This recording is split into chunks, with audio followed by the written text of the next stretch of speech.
Good morning. This is the time and place for the zoning case hearing for November 13th, 2019. My name is Milka Toledo, and I will be conducting the hearing as hearing officer. We have two cases scheduled for today different address, and relevant exhibits are posted on the panels located directly behind me. The two cases will be heard separately. So the first case is located at 3214 Honolulu Avenue, and the second case is located at 820 West Kenneth Road. If you wish to speak, please write your name and address on one of the speaker forms which have been provided by the front door and submitted to our planning assistant. I would like to also inform everyone that the official proceedings of the planning hearing officer hearing are recorded as part of the public record. Public notice. Notification of this hearing was accomplished by the use of public notices which were mailed to the property owners and tenants located within 500 feet of the subject property, physically posted on the site in question, and placed in the local newspaper. The hearing will proceed as follows. I will read the description of the application request. The case planner will make a brief overview of the case and give analysis and make a recommendation. And the applicant will be asked to come forward, stating both name and address, and will be asked to present the case within a 15-minute time limit. Others in support of or in opposition to the application and interested parties will be asked to come forward to speak, again clearly stating both name and address within a 3-minute time limit. Lastly, the applicant will be given the opportunity to make closing comments, if desired, in response to any of the testimonies given by preceding speakers within a 5-minute time limit. The hearing will be closed and the case will be taken under submission, or the decision may be made. The first one is a conditional use permit. Again, the location is 3214 Honolulu Avenue. And that case was continued from October 16, 2019. The second case is a variance, PVAR 1917172, and that one's located at 820 West Kenneth Road. Under the provisions of Title 30, Chapter 30.42, and Chapter 30.43 of the Glendale Municipal Code, a conditional use permit and variance request shall be granted if the required findings are present. Conditional use permits and variances require findings to be made. In these findings, if the evidence presented in the application and at the hearing meets the required findings, then the hearing officer can either approve or impose conditions for approval on the case in question. If the findings of fact are not evident, then the request will be denied. After the hearing, the decision will be prepared in writing and will be in the form of a letter sent to the applicant and to all persons who responded to the public notice, either by speaking at this hearing or by submitting written responses and have provided their name and mailing address. The date of the decision will be the date appearing on the letter. Appeals. Under the appeal provisions of Title 30, Chapter 30.62 of the Glendale Municipal Code, the decision may be appealed to the Planning Commission within 15 days of the date of the decision. Anyone wishing to appeal may obtain forms and brochures on the procedures from Building and Safety Section, Permit Services located on the same floor of this building. So at this time, we will hear the first case that's on the agenda, located at 3214 Honolulu Avenue. Again, it's conditional use permit PCUP 1915994. Continued from October 16th of 2019. The applicant is Andrea Lee. The business name is Youth Advanced and Intensive Learning, and the case planner for both cases is Brad Collin. The project description is an application for a conditional use permit to operate a private education institution in the C1 neighborhood commercial zone described as lots 146 and 147, tract number 5547. The environmental determination was, Brad, you'll go over it, but it's exempt from CEQA Class 1 existing facilities under CEQA Guidelines Section 15301. Brad, can you go over the report and give an analysis, please? Yes, good morning, Ms. Toledo. As mentioned, this case is located at 3214 Honolulu Avenue. It's a project requesting the continuation of a conditional use permit to operate a private educational institute. The property is located in a C1 zone, which is a neighborhood commercial zone. The site contains a small multi-tenant commercial building totaling approximately 8,544 square feet and a parking lot with 18 spaces. The proposed private educational business proposes to use 3,050 square feet of the building, and the tenant-based address is 3214 Honolulu. A private educational business has operated for some time at the site under the terms of Conditional Use Permit PCUP 2006-022, which was approved on September 12, 2006, and that has since been replaced by Conditional Use Permit PCUP 1410836. The two CUPs were each approved for 5 years. According to the applicant, the business owns 2 minivans and a 12-passenger van, and these are used to transport the children from school to the tutoring center. This will reduce the number of private automobiles traveling to and from the site. The busiest times generally will be between 3 and 5:30 p.m. After that, parents start arriving to pick up their children.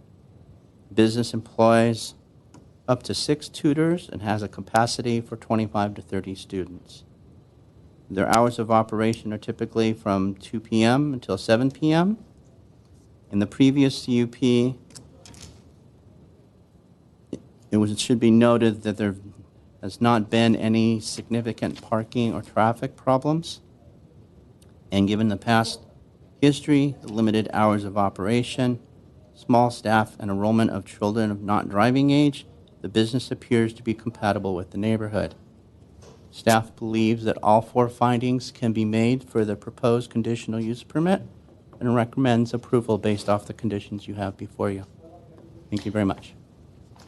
And we did not receive any comments from any other divisions? That is correct. No comments. So I have no comments from other divisions for the record? That's correct. Okay. Then I will at this point open the public portion of the hearing and ask the applicant to come forward. Andrea Lee, please come up. State your name and address for the record, and if you can go over the findings, I'd appreciate that. Andrea Lee, address is 3214 Honolulu Avenue, La Crescenta, California, 91214. The application for the CUP is for us to run our after-school tutoring center. We have been doing this for quite some time. Our operations and our business does not interfere or cause any problems to any neighboring facilities or people. We had no issues with parking. Most of the time, students are brought to the facility by our vans, and around 5:30, parents start coming to pick them up.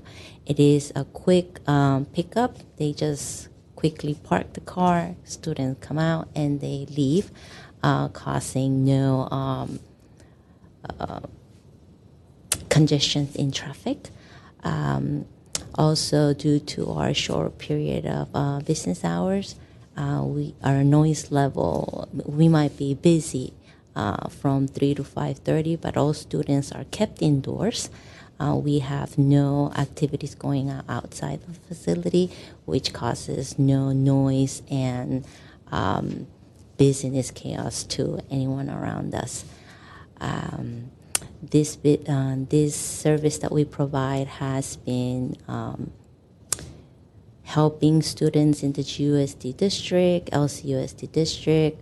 At the same time, we provide services for the parents to have a place where children can come and safely spend time to do their homework. And at the same time, we have been able to provide some work opportunities to college students and anyone who has passion to teach. And that's about it. Okay. You've touched on some of the findings. Can you elaborate a little more on how the project will be consistent with the various elements and objectives of the general plan? It's on your application that you submitted?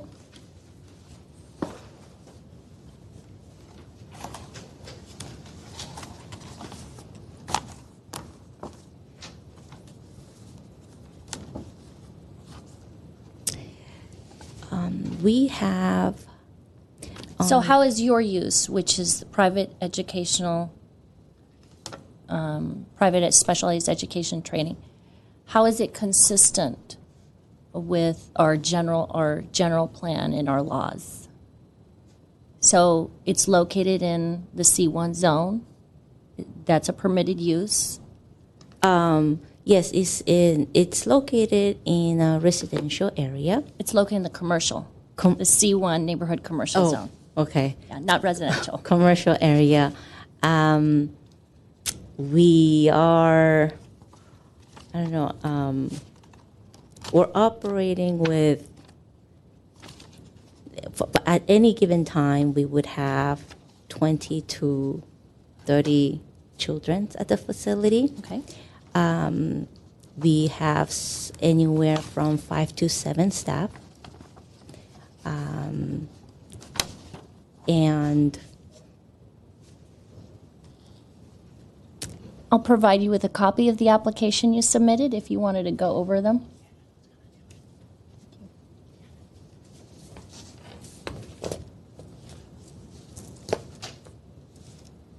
However they wish to divvy up the time. I wasn't informed who was going to do the findings, so that's why I'm asking the applicant. So, Okay, just one second.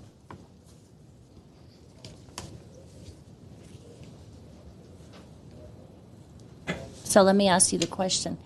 Are you going to be going over the findings, or is someone else going to be going over the findings? someone else should be going over Okay. the findings. Are you the operator? Because I do have questions. Yes. So should I, Yes. why don't I do this?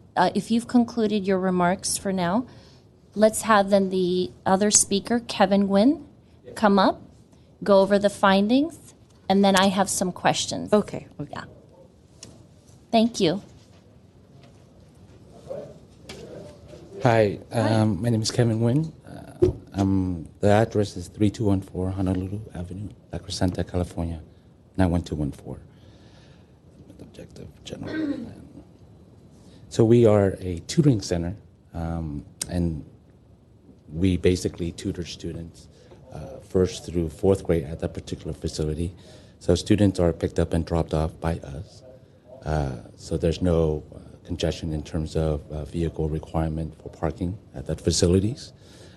Once the students enter the facility, they stay inside the facility where we have tutors who come and help students with their homework. And then parents come after operating hour, which is about 5:30 to 6 o'clock, where they pick up the students. Monday through Friday, no weekends. So in terms of adversely affecting traffic, it's going to be very limited to the time that students, our van, drop them off and parents pick up. And most of the time, they come after about 5:30 to 6:30. So that's when the businesses in our building are vacant. So there's no congestion, no issue there. Can you go over the 4 findings, please? Yes, the use of associate instructors. You have the application? I Can I get it from him?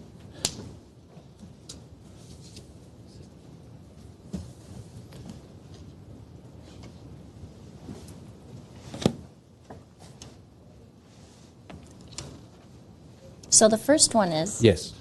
how will the proposed use be consistent with the various elements and objectives of the general plan?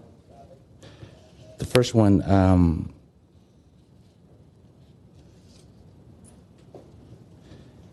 so since it's indoor tutoring, in terms of noise level, it's all within in the confine of the facility. Okay. Safety, our students, an open concept, so we have plenty of space inside. It's about 3,050 square feet, and we actually don't use the whole space. I mean, it's pretty spacious inside, and we do enroll more than 30, but that's just because some will leave, some will come.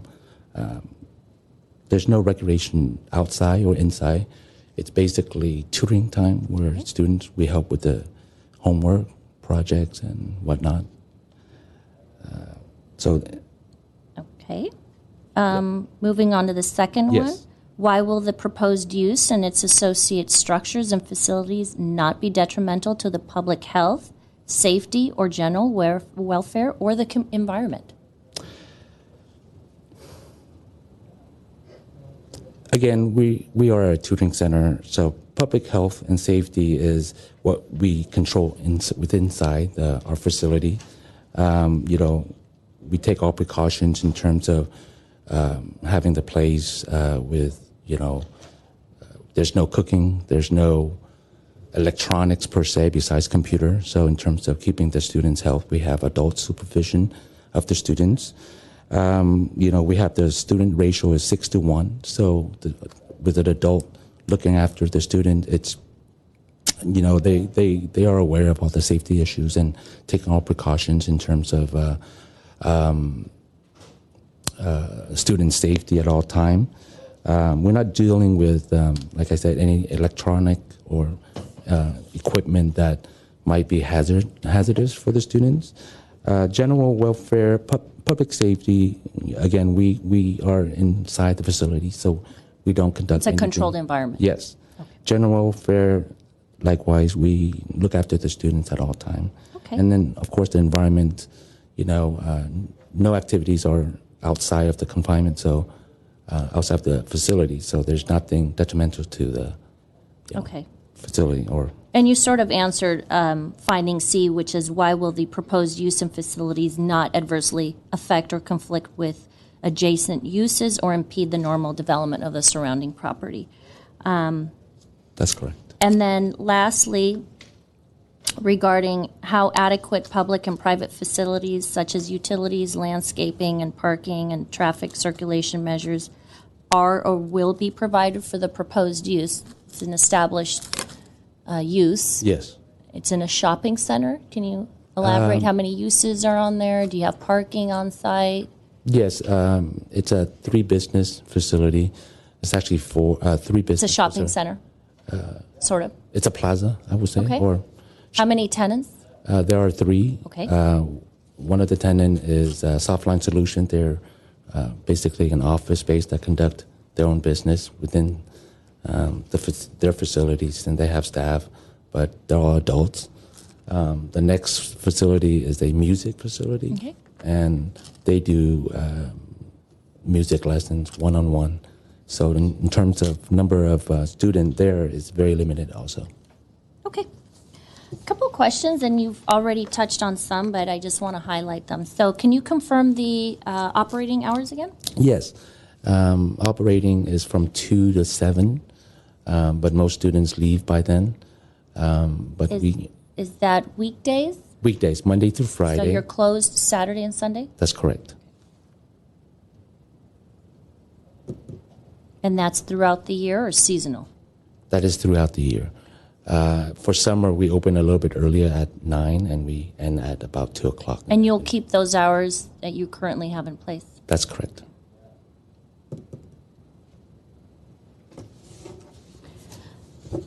Again, can you confirm the number of students and their ages?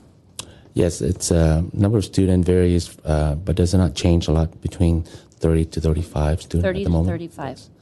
And we have 7 tutors at the moment, and that does not include myself. We kind of supervise the facility, and then we have about 1 driver who continuously does the driving for us, but he does not. So you still have that shuttle service That's for correct. the students. So how does that work exactly? So we have a 12-seat passenger van, and actually it's 15, and then we have 2 minivans.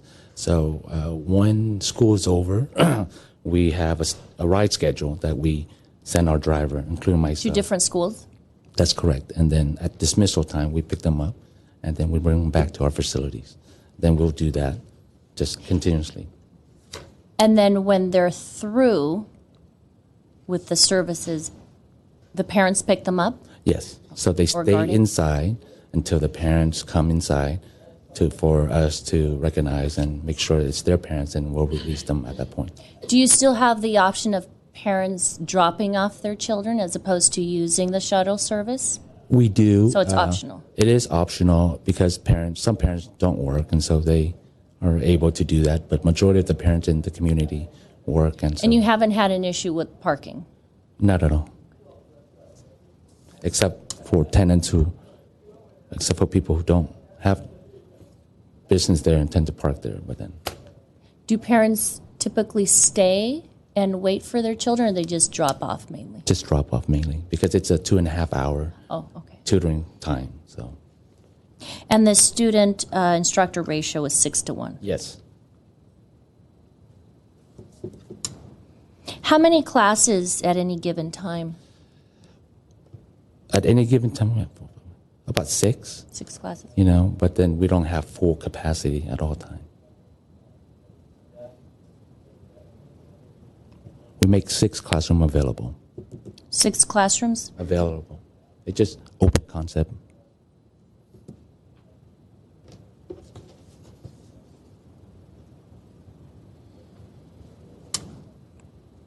And what are the ages of the children? 1st grade through 4th.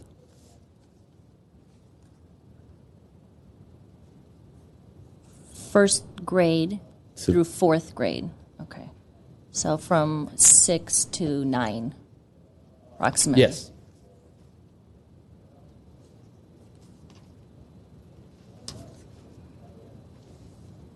So once again, any changes to the operation front since your last conditional use permit? I believe it was in 2014. Any changes? No, just more competition. Okay. Did you have a chance to review the conditions that have been recommended by the case planner? Yes, I have. Do you agree with them? I do. Okay.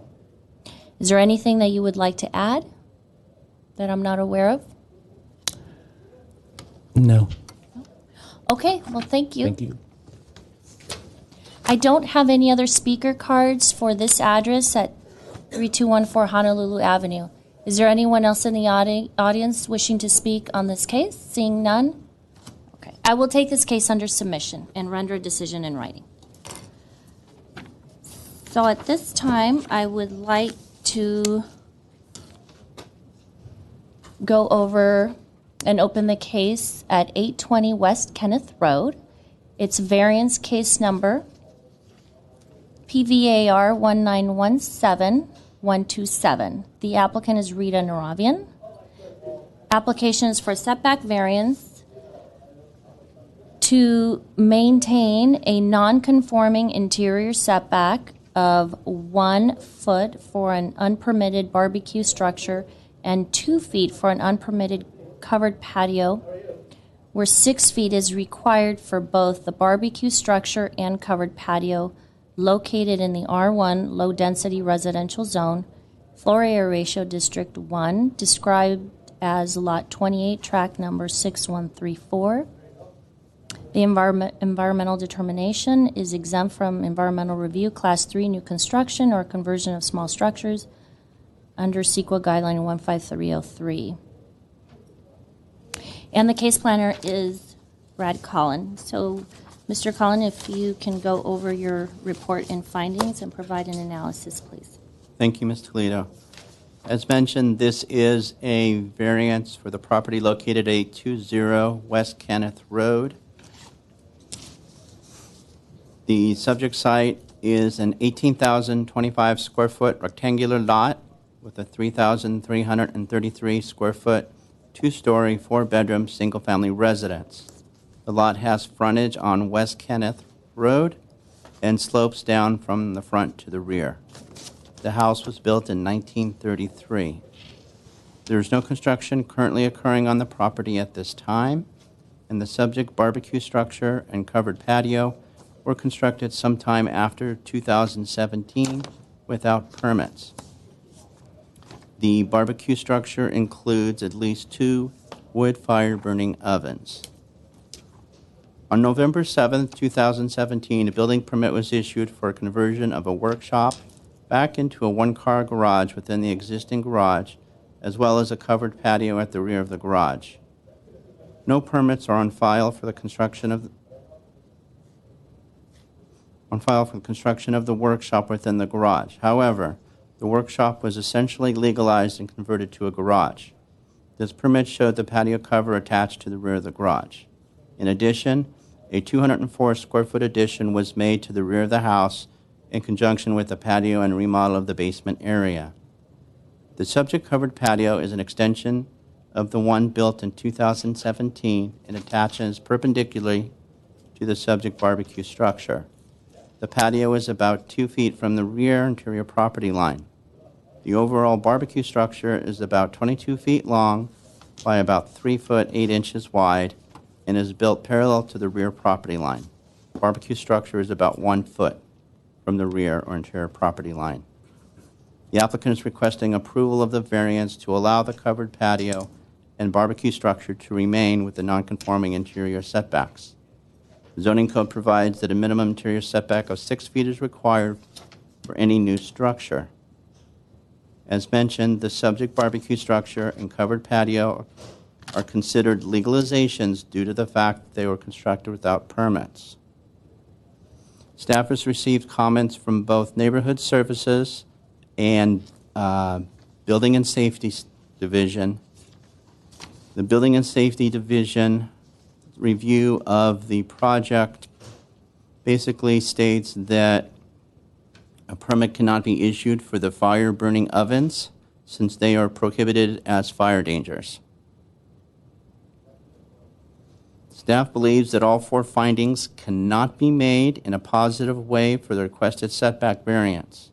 The strict application of the zoning ordinance in this circumstance would not result in practical difficulties and unnecessary hardship inconsistent with the general purposes and intent of the ordinance. As mentioned previously, the barbecue structure and covered patio were built without building permits. Had a building permit been applied for the barbecue structure, a 6-foot interior setback would have been required. However, the extension of the patio would not have been allowed due to the garage being considered a detached structure, and as such, patios are not typically allowed to attach to detached garages.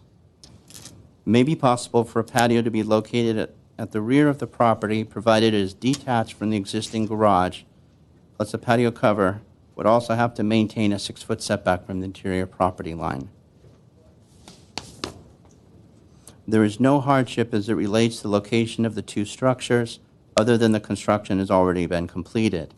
The subject property has ample rear yard where the barbecue structure could have been built without going into the setback area and still been functional.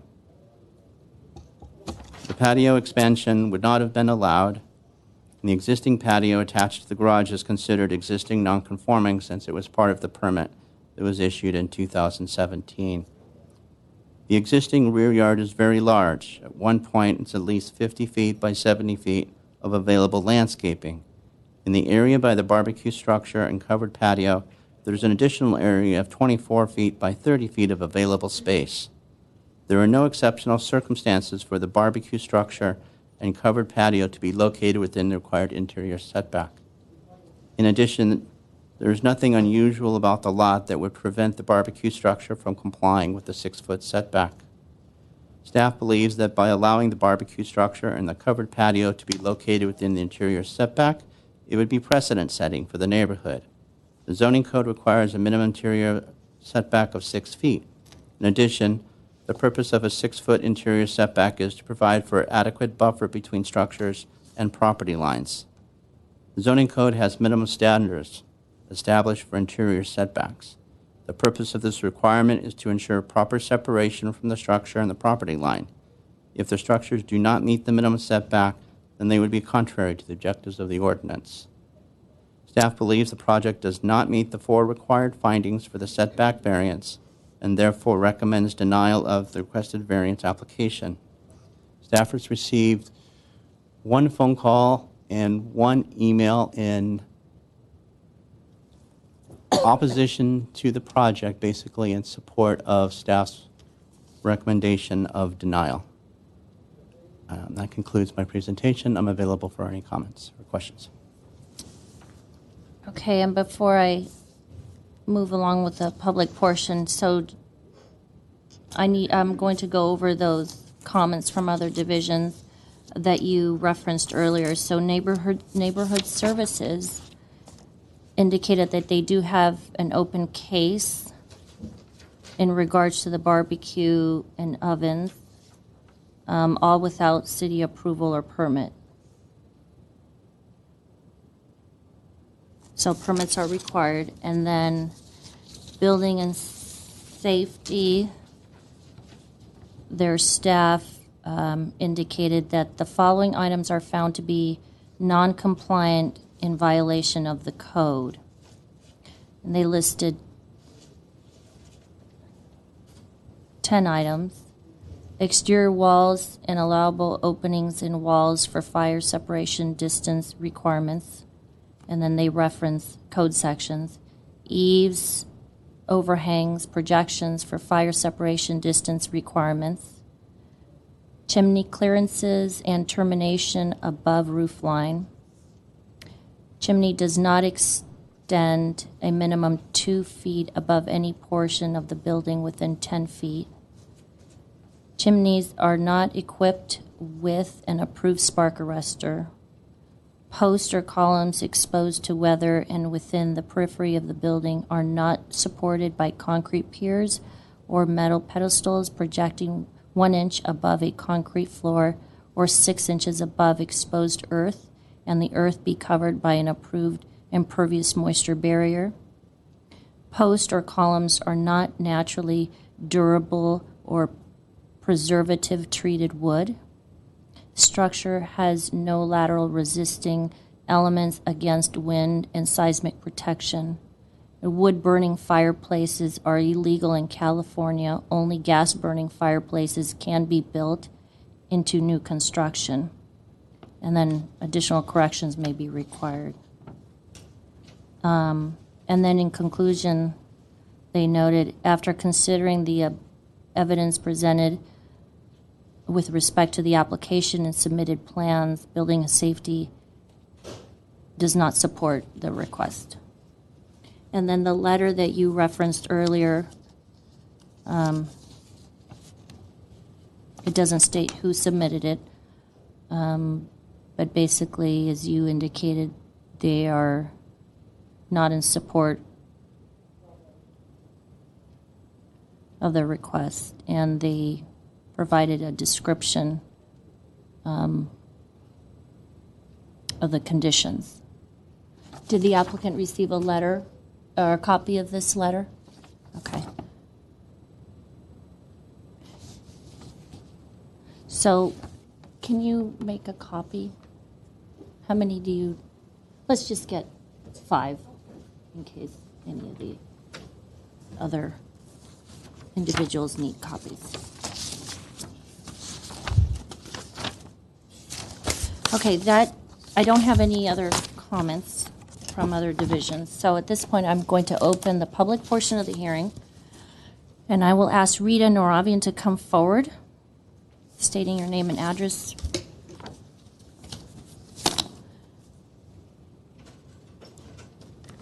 And are you going to be using up the entire 15 minutes?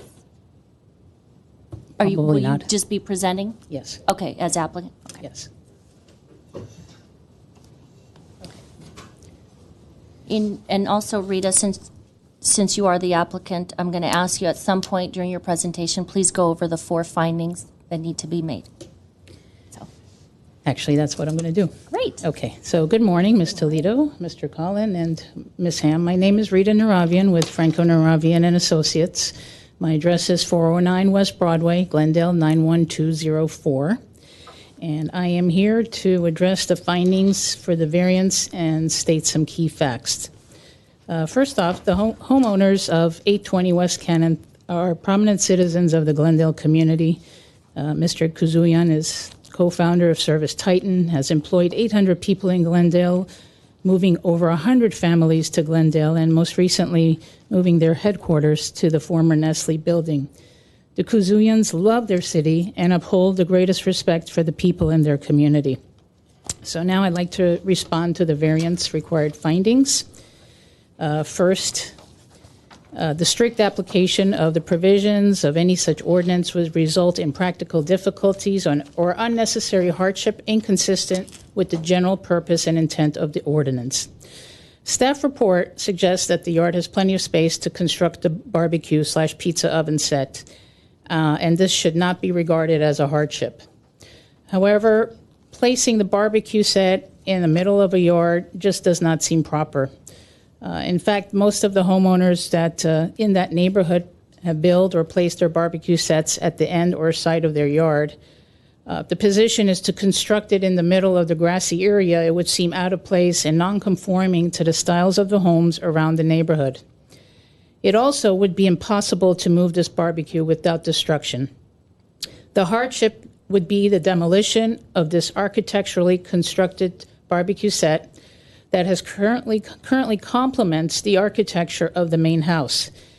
That has been built on the original bricks that have been there for decades, and also under a covered patio that also has been there for decades. So to demolish this barbecue set would alter the existing historical nature of this yard and hardscape, and it would be difficult to replicate. Additionally, the staff report mentions that the extension of the existing covered patio was built after 2017 and doesn't comply. However, I have evidence shown in these pictures here, right over here, that this patio was actually built prior to the current homeowners. These pictures were taken in 2015 when the home was listed for sale. So these are listing pictures. And I will present additional information in my next findings. Second, there are exceptional circumstances or conditions applicable to the property involved or to the intended use or development of the property that do not apply generally to other property in the same zone or neighborhood. Once again, the staff report mentions that the large landscaping nature of the yard allows for space to comply with the setback requirements.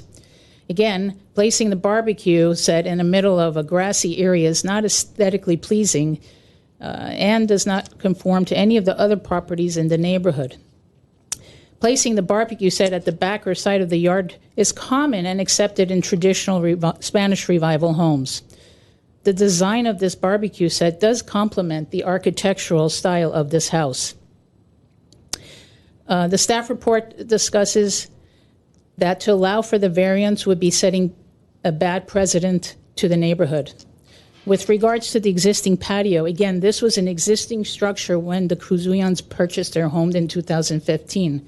They had no idea that this was not legalized and without permit, or that it was non-conforming. Maybe it should have been released during disclosure of purchase. I also have a copy of an application for a building permit dated June 10, 1996 by the previous owners, Mr. and Mrs. Lee, that I can submit to you.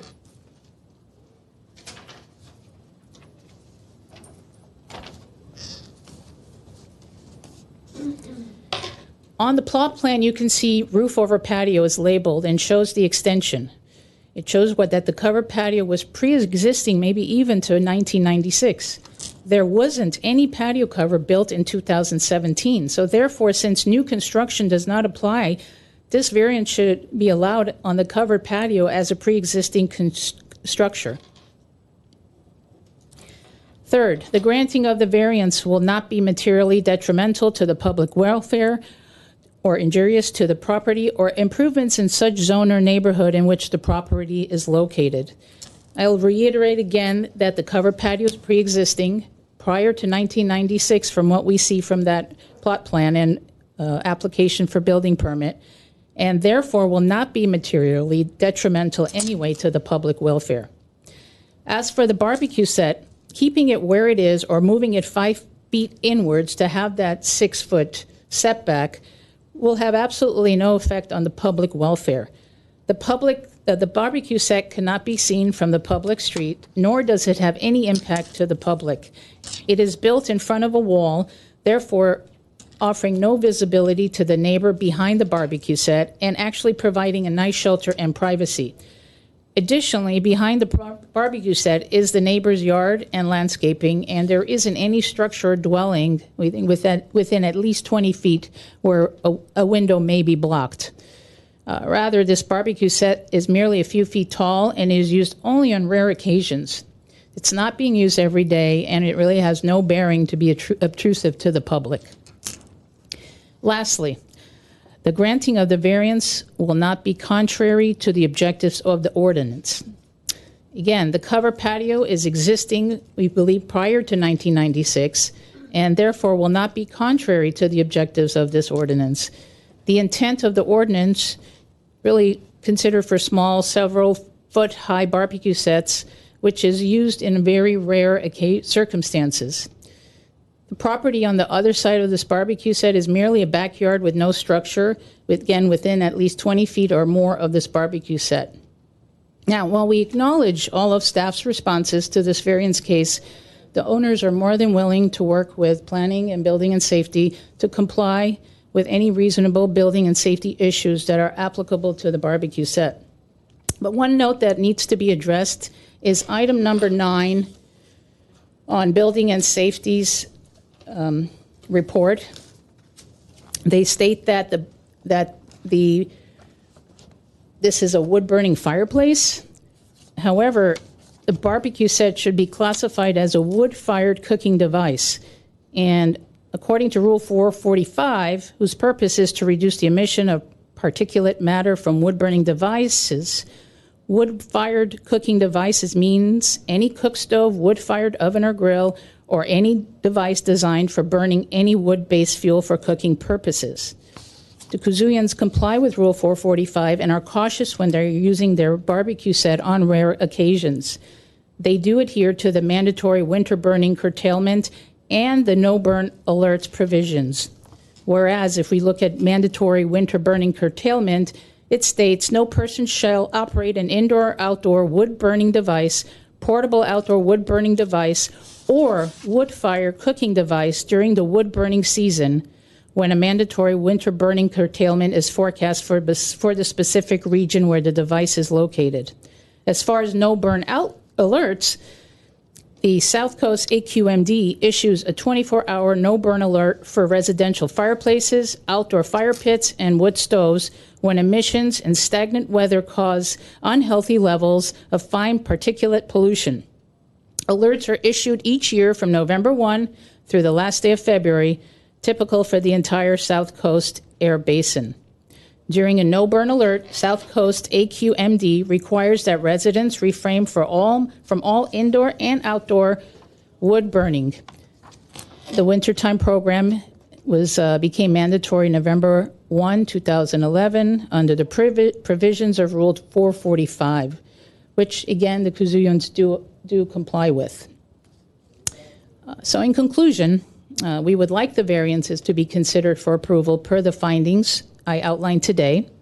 And again, to reiterate, the Kazooians, the homeowners, are more than willing to cooperate with planning and building and safety to comply with applicable building and safety code-related issues and permitting.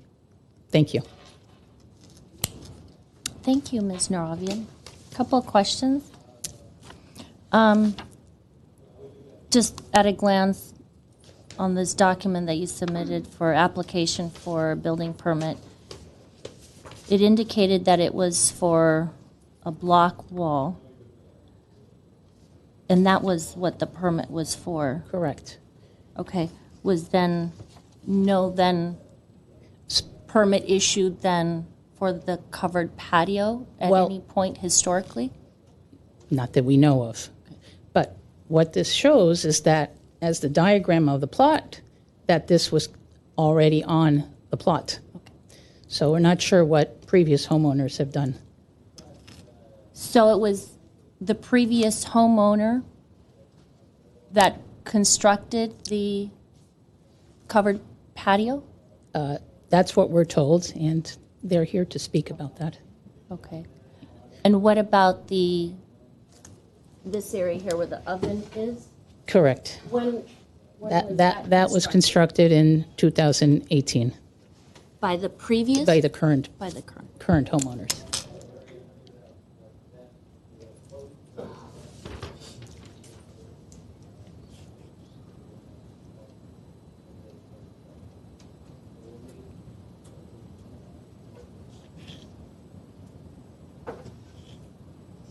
And what is the distance from the post or the column to the property line? Right now, it's 2 feet.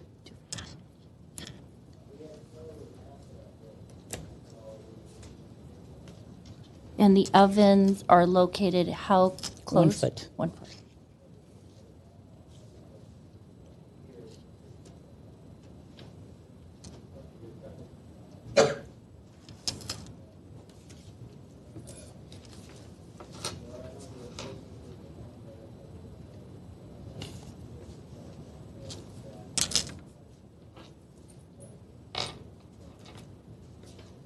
And you said roughly the patio was constructed in 2017?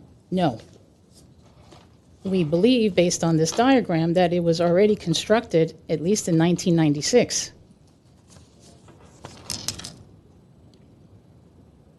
And given that the house was listed in 2015, it was already there.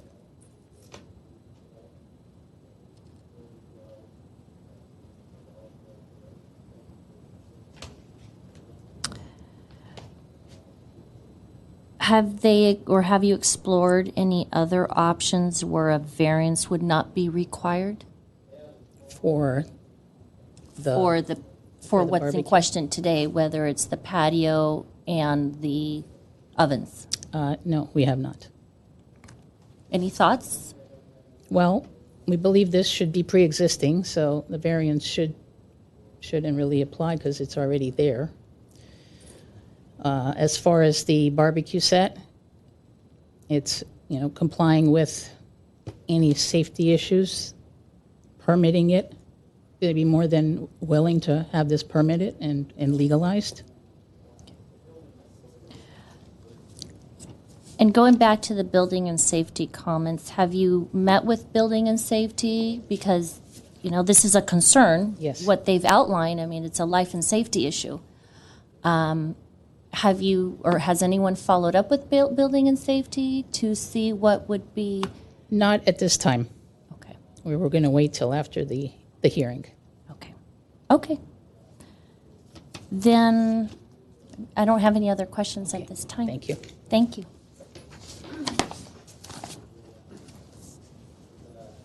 Ruzan Kazoyan is the next speaker. Good morning, Ms. Toledo. Good morning. My name is Ruzan Kazoyan, and me and my husband purchased this home in 2015. We purchased it from the Lees, who were wonderful people who had lived at the property for over 40 years. They had raised their 4 children in the home. Their kids had even gotten married in the home. And when they passed down the house to us, me and my husband intended for this to also be our forever home. Where we would raise our kids and where we would build our community around. In fact, as soon as we moved in, we invited all of our neighbors to a gathering at our house. We wanted to get to know everyone, create this warmth in the community, and just a close-knit community. And I'm proud to say that some of my closest friends today are my neighbors. On top of that, every Halloween, we host a giant Kennett Village extravaganza where over 4,000 trick-or-treaters attend our home. And, this is all to mainly keep the spirit of the holiday strong in our community and our neighborhood, because we absolutely love the neighborhood, the community, and our neighbors. With regards to our barbecue set, I spent months working with a designer who specializes in Spanish Revival architecture. And it was him who assured me that the architecturally and most stylistic place to put the barbecue set was at the back of the property. While the staff report argues that we could have moved it in 5 feet more into the property to comply with the setbacks, it would look awkward and funny to place this free-floating barbecue set in the middle of our grassy yard. I mean, if you look at the diagram, the remainder of it is the pool where we can't put it there, and everything else is surrounded by a structure. Furthermore, this is unseen from the public view, and to have it 5 feet forward would essentially result in no difference to anyone, because you can't see it from the public at all, from the public view at all. Moreover, you will hear from my next door neighbors that this does not affect them at all. To have this barbecue 5 feet forward or 5 feet backwards constitutes zero difference to them. Furthermore, the canopy or the covered patio, it was absolutely existing at the time we purchased our home. The Zillow listing shows it, the 1996 permit shows it. In fact, we have our neighbors who have lived next door to us, next door to this property for over 40 years, who will testify that this was actually existing prior to even the lease owning it. So that's over 40 years old. So as such, the staff report has incorrect facts that need to be taken care of and addressed. Moreover, once again, this covered patio results in no difference to anyone, but it's been there for decades. To tear it up from these bricks that have been laid there decades ago, the wall that's, everything else would completely architecturally be unsound.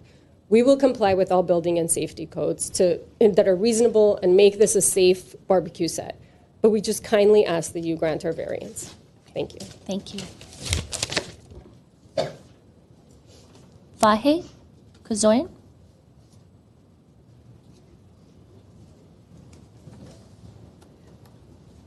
Good morning, Ms. Toledo. Good morning. I just wanted to, my name is Vahe Kuzoyan. I'm the homeowner of the residence. I just wanted to provide some context around why this barbecue set and covered patio means so much to me personally and our family. I started my family in Glendale. We've been here for over a decade. I started my company here, and throughout the years, we've become very attached to being in Glendale. We love being here. And throughout those years, as our company grew into the hundreds, we were pressured to leave Glendale to go into other areas, and I've been almost comically adamant about staying in Glendale. It may seem almost silly, but there's a very deep emotional attachment to this barbecue set. And as far as the covered patio goes, it was there when we got it. And so the idea of having to tear either one of them down is a pretty big deal for us. Of course, in terms of safety, we're more than happy to work with the city to figure out what modifications need to be made to make it compliant. I have over 180,000 square foot of office space that we've built out over the years in Glendale, so I'm very familiar with working with them to come to an amicable solution, and we have the support of our neighbors here. I would just like to put on the record that it does mean a lot to us to be able to maintain this. Okay. Thank you. Thank you.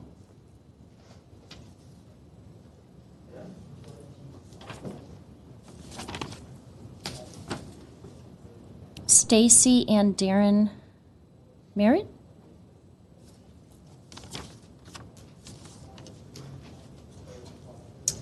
Hello, I'm Darren Merritt. This is my wife, Stacy Boucher. We're neighbors of the Kazoyans. We live at 804 West Kenneth Road in a historic property registered in the Glendale Registry of Historic Homes. From our perspective, the work that is there in the barbecue set and the house aesthetic is completely compliant with the neighborhood. We're perfectly happy with it. It doesn't cause us any pain or grief. It fits the theme of the neighborhood, especially given all the historic properties. I just heard in the comments on the setbacks required. If you look in the neighborhood, most of the properties have pre-existing structures built pretty much right on the property line. So as far as a precedent, there's not really anything that makes sense to me about why that would be a problem. So we're fully in support of the variance. Are you adjacent to the property? We're not adjacent. We're one house away, but Okay. we can Okay. see from the backyard. Okay. I would like to add, we wouldn't know most of our neighbors if it wasn't for Vahe and Ruzan. They are an asset to our community. I've been in real estate for over 15 years in our area, and us having a Mills home, we are very familiar with, what the look and feel of a Spanish colonial revival home should be. This set that they've put in, it's a barbecue. It's not a dwelling, it's a barbecue, not a structure, no roof, no sides, and it looks beautiful. It looks like it's been there for 50 years. It's gorgeous. So in the grassy area, I agree with them. The kids play on that. If you put a barbecue set in the middle of the grassy area, they could easily trip, fall, hit their head. It makes sense that it's tucked back a little bit. I think it's actually safer.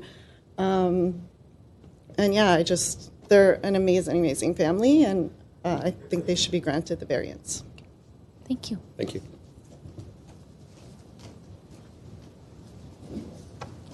Ignacio Gomez?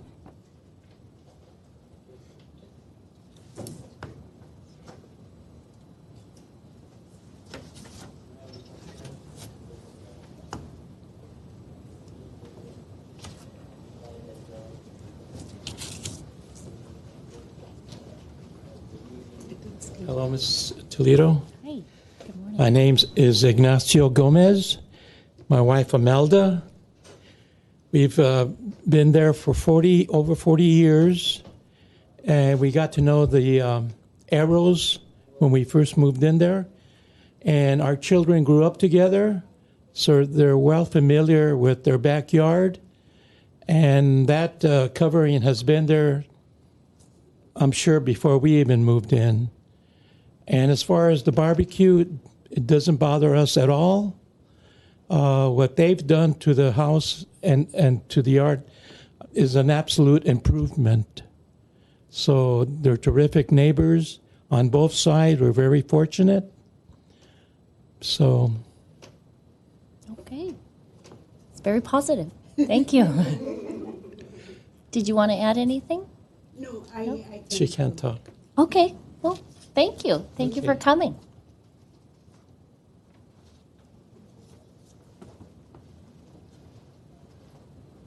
Gerard Sarkisian?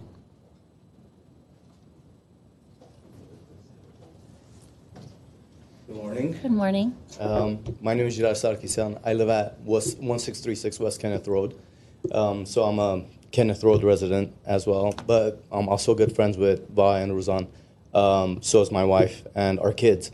So when Vi speaks about being Glendale residents for the past 10 years, our kids were technically born together. They're best friends, and they utilize the yard almost every other weekend when the Kuzarians have either a barbecue or a family gathering or whatever it may be. Just like how they spoke about the aesthetics of the house being the way it is, it's an amazing barbecue. It's the grassy area is very functional for the kids to play, and it'll be more of a hazard if that barbecue was more in the center or more near towards the yard area, the backyard area. And knowing the property itself for the past 4 years since they purchased it, from what I recall, that the canopy or the backyard covering has been there since. I remember when Vi called me and said, "Hey, look, I bought a house on Kenneth. Come check it out." And I went there and I noticed that overhang being there, so I could very, very well validate that it's been there for a while. I mean, they're good people. They're an integral part of Glendale itself and as well as the neighborhood. We love them, and so do the neighbors, as you've heard from everybody else. And I'm just standing here, telling you guys that for me, it's very appealing to have neighbors like that, and it just makes the value of Glendale and the neighborhood much more appealing for others to move into the area to have good neighbors like that as well. Okay. Thanks for your time. Thank you.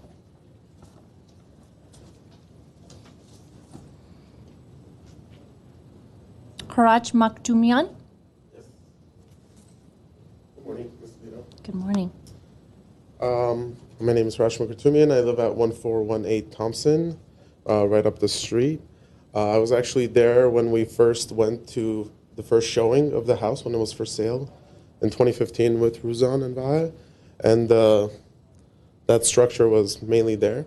And as far as the barbecue is concerned, it would really be a hazard because, up to 20, 30 little children run around the backyard every other weekend, and just being accessible from the backside, it would definitely cause a hazard. So, as I said, with building and safety, they will take that up. And I also drive on Kenneth back and forth every day, and the house absolutely looks beautiful from the front and doesn't bring grief and pain to the community, just joy and happiness. Okay. Thank you for your time. Have Thank you. a lovely day. Thank you very much.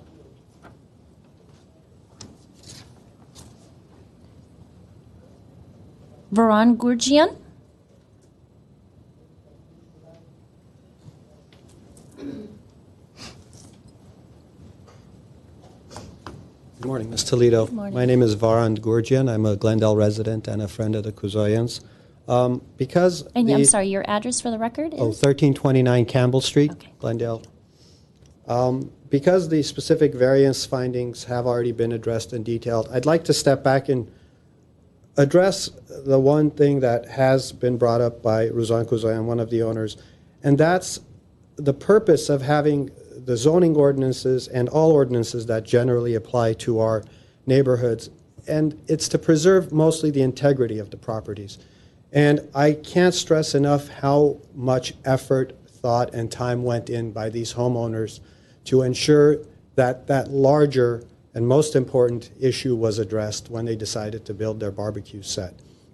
And looking at and working with specific designers at Spanish Revival homes, there aren't specific delineations that would require a barbecue set to be free-floating and away from the outside perimeter walls, and very specifically, the rear perimeter wall.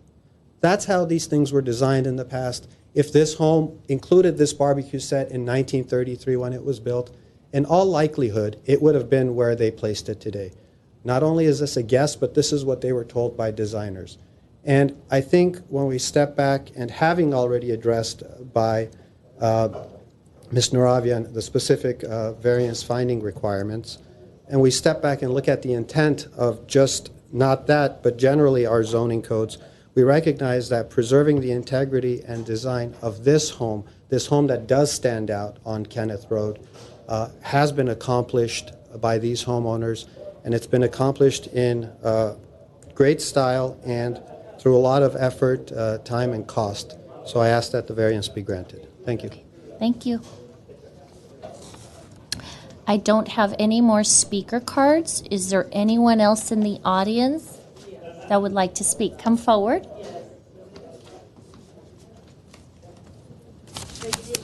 Please. Do you want me to? No, you can come this way. Thank you. Good morning. Good. Teresa, state your name and address for the record. Hello. My name is Teresa Fagiani. I live at 830 Kenneth Road, West Kenneth Road. I am the adjacent neighbor to the Kozians. I just wanted to say they're such an asset to our neighborhood in general, and just everything about them. They just really have brought warmth and really have done a great job doing the remodel in their house, and just not even remodel, but just like an update of everything. And they've done such a wonderful job. The canopy that you are speaking of, I look directly into their backyard. I've looked into the Lee's backyard for since 1993, and that's when I moved in. That canopy has been there since I've lived there. Okay, the barbecue has absolutely no. I have no problem with it at all. I feel that these people are just really good people. I think they're responsible, and I have no problem with it. I want to ask though, the neighbors behind them on the other side. I don't want to ask, but I just want to say, I've been to their home as well, and on that other side of that property there is nothing there. There is a pool in one part, but as you go down the property line where that barbecue is built, there's really nothing there. It's just dirt. And I'm not going to speak for them, but I just want you to know that there's nothing. There's no structure. There's nothing that it's not blocking anything. It's not really hindering anything, or in danger of Okay. anything severe. So if that makes sense. And that would be the neighbor directly south of the subject site? Right. You see the pool there? Yeah, right there. Okay. So right where they have their barbecue, there's nothing there. It's just dirt. Maybe some fruit tree or something. And you're the neighbor adjacent? Yes, I'm there. That one? 830 Kenneth Road, yes. Okay. And like I said, I've been there for, over 27 years. Okay. Okay. But anyway, I am in favor of Okay. barbecue. Thank you very much. Thank you. Anyone else? Hi. Thank you. Good morning. Elisa Gomez. You said my name perfectly. Thank Oh, good. My name is Elisa Gomez. I was born and raised at 812 West Kenneth Road. So 43 years ago, I played with the kids, A-Rose, all their kids, the Lees, all their kids. So I would say I'm an expert at playing in the backyard. And that has definitely always been there, that overhang. And so all I have to say is, having only had the A-Rose and the Lees living next door to us, we were sad to hear that the Lees were moving, but our sadness turned into joy when we finally met Ruzan and Vahe, because they are wonderful, wonderful neighbors. And my sister and I would always say, we hope someone with kids moved in, because there's always been kids playing in that backyard. And they have beautiful children, and it's been such a joy to see them raise their family there and make beautiful improvements on the style of the home. And we couldn't be happier to have them as neighbors. So I just wanted to let you know that. Thank you. Thank you very much. Thank you. Okay. And obviously you're in favor, so I'll mark you down as in favor. Oh, sorry.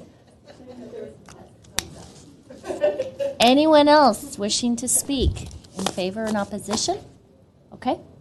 Seeing none, I will close the public. Well, before I do, Ms. Naravian, do you have any closing remarks? I do not. Okay. So no one else wishing to speak. I will close the public portion officially, and I will take this case under submission and render a decision in writing.